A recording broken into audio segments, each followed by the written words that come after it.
There were nabobs in those days, in the flush times, I mean. Every rich strike in the mines created one or two. I called to mind several of these. They were careless, easy-going fellows as a general thing, and the community at large was as much benefited by their riches as they were themselves, possibly more in some cases. Two cousins, teamsters, did some hauling for a man and had to take a small, segregated portion of a silver mine in lieu of $300 cash. They gave an outsider a third to open the mine, and they went on teaming. But not long. 10 months afterward, the mine was out of debt and paying each owner $8,000 to $10,000 a month, say $100,000 a year. One of the earliest nabobs that Nevada was delivered wore $6,000 worth of diamonds in his bosom and swore he was unhappy because he could not spend his money as fast as he made it. Another Nevada nabob boasted an income that often reached $16,000 a month. And he used to love to tell how he had worked in the very mine that yielded it for $5 a day when he first came to the country. The Silver and Sagebrush State has knowledge of another of these pet fortunes, lifted from actual poverty to affluence almost in a single night, who was able to offer $100,000 for a position of high official distinction shortly afterward, and did offer it, but failed to get it, his politics not being as sound as his bank account.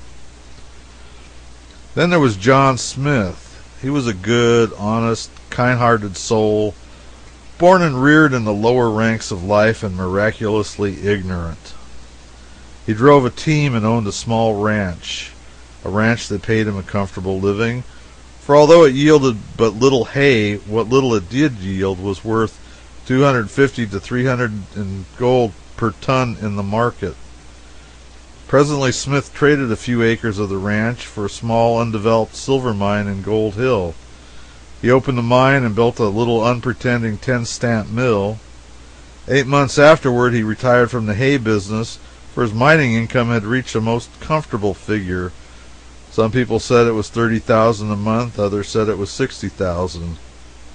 Smith was very rich at any rate, and then he went to Europe and traveled. When he came back, he was never tired of telling about the fine hogs he had seen in England, and the gorgeous sheep he had seen in Spain, and the fine cattle he had noticed in the vicinity of Rome. He was full of wonders of the old world and advised everybody to travel. He said a man never imagined what surprising things there were in the world till he had traveled. One day on board ship, the passengers made up a pool of $500, which was to be the property of the man who should come nearest to guessing the run of the vessel for the next 24 hours. Next day towards noon, the figures were all in the purser's hands in sealed envelopes. Smith was serene and happy, for he had been bribing the engineer. But another party won the prize. Smith said, "Hey, there, that won't do. He guessed 2 miles wider of the mark than I did." The purser said, "Mr. Smith, you missed it further than any man on board. We traveled 208 miles yesterday." "Well, sir," said Smith, "that's just where I've got you, for I guessed 209.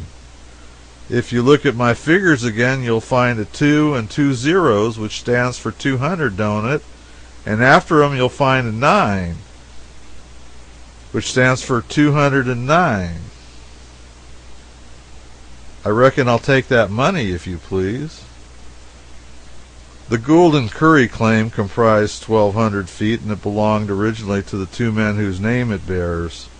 Mr. Curry owned 2/3 of it, and he said he sold it out for $2,500 in cash and an old plug horse that ate up his market value in hay and barley in 17 days by the watch.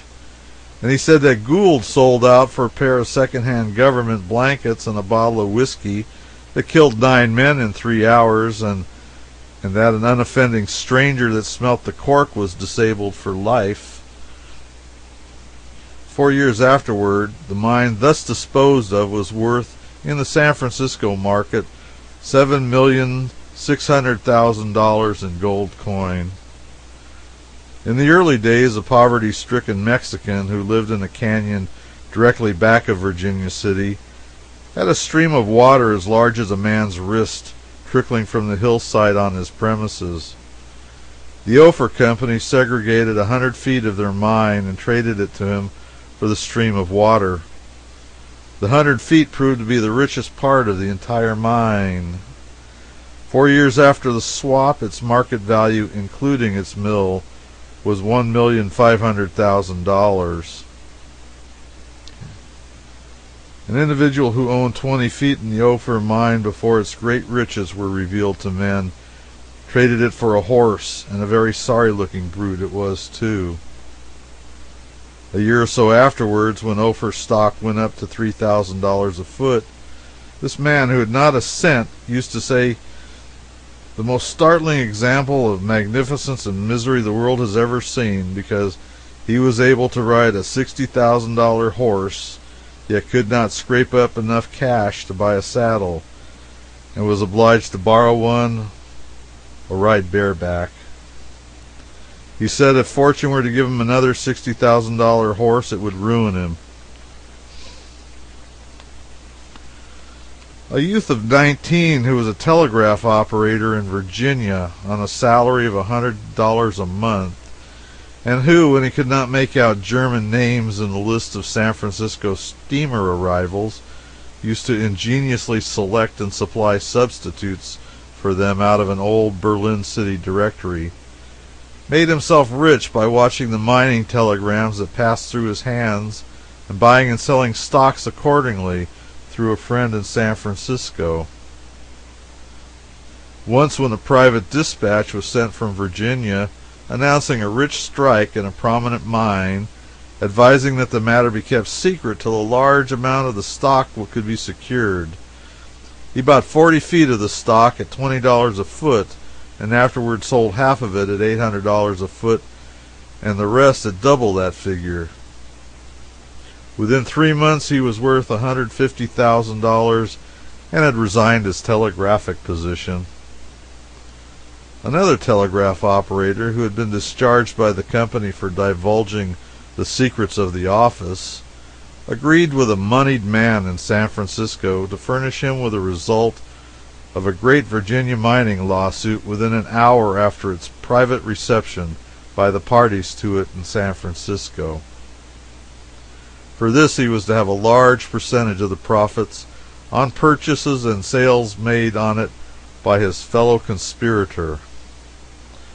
So he went, disguised as a teamster, to a little wayside telegraph office in the mountains, got acquainted with the operator, and sat in the office day after day smoking his pipe, complaining that his team was fagged out and unable to travel, and meantime listening to the dispatches as they passed clicking through the machine from Virginia.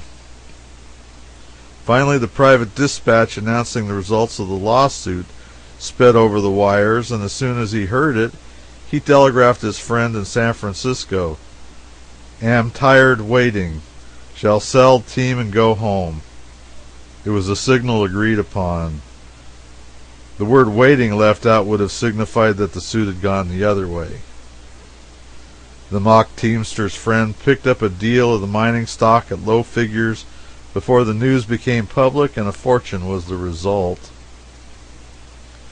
For a long time after one of the Virginia mines had been incorporated, about 50 feet of the original location were still in the hands of a man who had never signed the incorporation papers. The stock became very valuable, and every effort was made to find this man before he had disappeared. Once it was heard that he was in New York, and one or two speculators went east but failed to find him. Once the news came that he was in Bermuda, and straightway a speculator or two hurried east and sailed for Bermuda, but he was not there.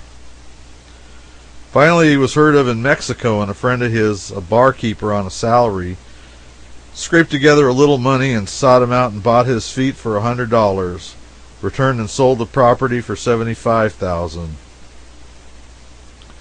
But why go on? The traditions of Silverland are filled with instances like these, and I would never get through enumerating them were I to attempt to do it. I only desired to give the reader an idea of the peculiarity of the flesh times, which I could not present so strikingly in any other way, and which some mention of was necessary to realizing comprehension of the time and the country.